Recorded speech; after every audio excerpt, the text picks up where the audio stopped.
Welcome back, mga kaalab. Ito na naman po ang inyong lingkod, si Mr. Destiny. At magbibigay po tayo ng pinakamainit na update po ngayon sa social media, mga kaalab. Ito yung pinaka-latest na pinag-uusapan po ngayon sa Instagram, sa Twitter at sa Facebook.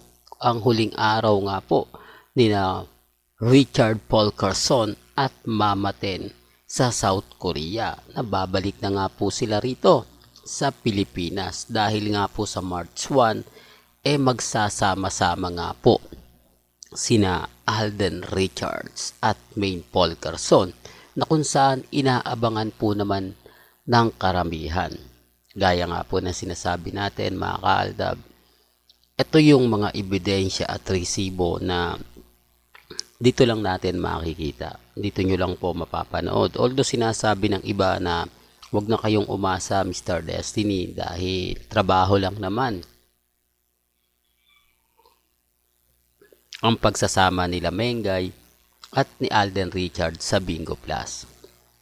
Pansin nyo po ba na mga guest nga po sa Bingo Plus ay hindi nga po talaga umaayon sa GMA Kapuso? Kung ang Bibo nga po ginawa nga pong o hindi nga po nila pinagsasama si Alden at si Maine, di po ba? Malaking epekto kasi. Ito nga po yung sinasabi ko na kahit hindi po pumabor sa Aldab Nation ang tambalang Mengay at Alden sa live nga po ng Bingo Plus, kahit papano malaking insulto ito kapag nagtrending.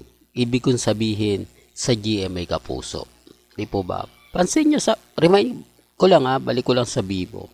Hindi po ba ganyan ang ginawa nila sa kila Mengay at kay Alden? Sa sobrang takot nila. Pansin nyo po ba, mga kaaldab? Di po ba nagla-live si Alden o may commercial si Alden ng Bibo? May commercial din si Mengay ng Bibo. Nagsama sa commercial si Alden Richards at si Ann Curtis.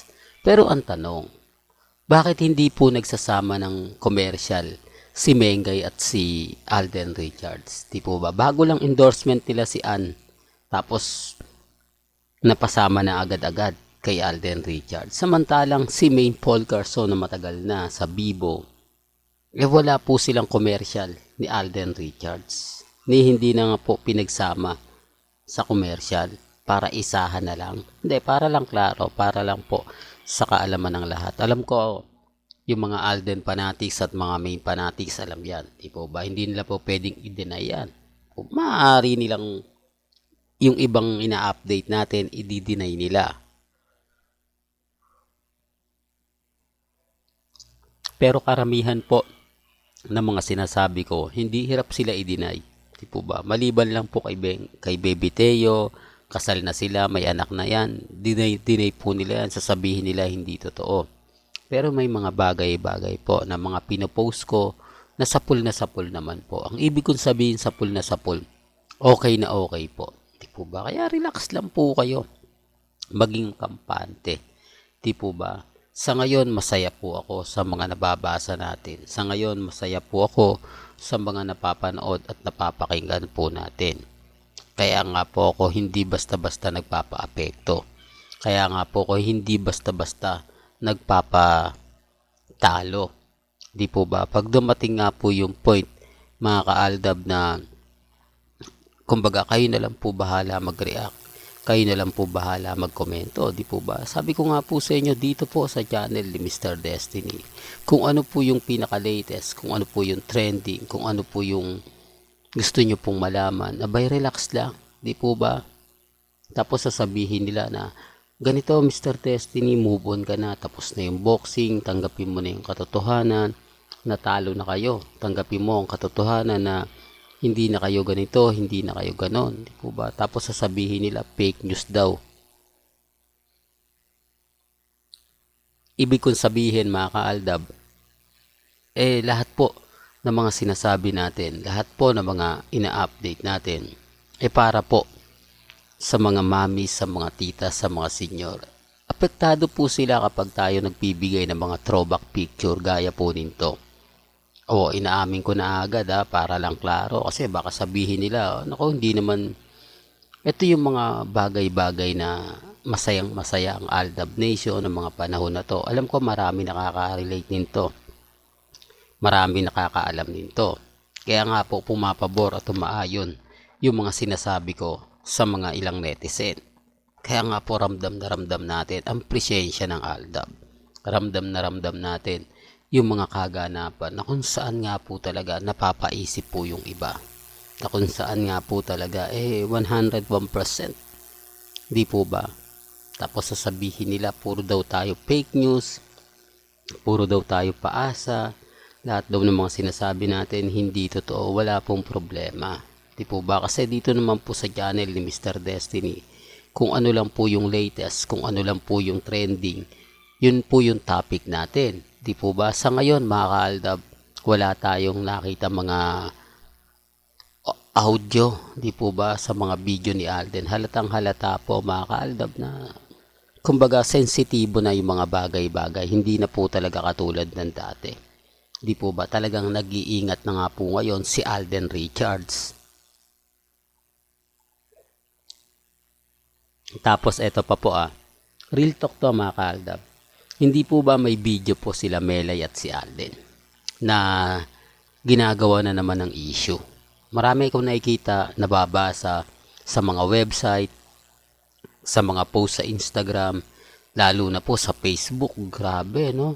Sinasabing, kumbaga magkasama nga po daw sina Alden at si Catherine. At dun daw po nahuli sa sinabi ni Alden na itong picture padala mo kay Kat. Hindi po ba? May mga bagay-bagay po na wala naman po tayo naririnig, di po ba? Sa bagay mga kaaldab, ganyan po sila kadesperado. Ganyan po sila kabiter. Kaya nga po hindi ako basta-basta nagpapa-apekto. Hindi ako basta-basta nagpapatalo. Lalo na nga po kapag ang pinag-uusapan natin ang real life couple. Ako masayang masaya po ako mga kaaldab sa mga nababasa nyo, napapakinggan about sa Aldab. Kasi sa totoo lang po mga kaaldab, napakarami pong pambabash ang inaabot natin. Halos araw-araw nakakatanggap tayo ng hindi maganda at hindi nga po kaaya-aya. Para lang alam po ninyo, tapos sasabihin nila, hindi raw sila affected. Hindi daw affected ang Armin at mga main fanatics sa mga pinopost ni Mr. Destiny. Bakit guilty po sila? Ramdam mo na inis sila. Ramdam mo na bakit kailangan nilang sabihin na move on ka na Mr. Destiny. Kawawa naman ang mga mamis, mga titas, mga senyor na naniniwala sa iyo. Remind ko lang po, lahat po ng mga mamis, mga senyor, mga titas na naniniwala po sa akin, since 2015 magkakasama na po kami. Isa po kami sa nagtutulakan sa Broadway, mauna lang po kapag araw po ng Sabado. Isa po kami sa pumipila.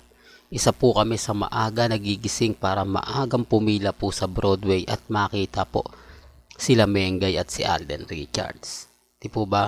At isa rin po kami sa sobrang excited na makarating sa Philippines Arena sa tamang panahon. Isa rin po kami sa mga kasakasama ni Mengay na nagse-celebrate ng kanilang birthday. Kaya nga sabi ko sa inyo, paano nyo sasabihin na nanlilin lang kung ang mga kasama ko nga po rito ay mga mamis, mga titas, mga senyor. Remind ko lang po, wala po akong nakukuhang followers since 2024, 2022. Para lang klaro. Di po ba? Lahat po yan, puro sampal ang mga comment para sa akin. Lahat po yan, puro hindi maganda yung mga binabatong sinasabi nila na 2024 na hindi ka pa rin nagbabago. Wala namang pagbabago ang Aldab. Basta kami, masaya kami na nagsasama-sama. Masaya ako sa mga ina-update ko. Masaya rin ang mga mamis, mga titas, lalo na po kapag may mga throwback video tayo na pinapakita. Natutuwa po sila. Naaalala nila na minsan nga po may mga ganong bagay na nakalimutan na nila. At isa si Mr. Destiny sa nagpapaalala po sa kanila. Kaya nga po masaya sila sa akin Sinasabi ko lang po ito para lang po alam po ninyo.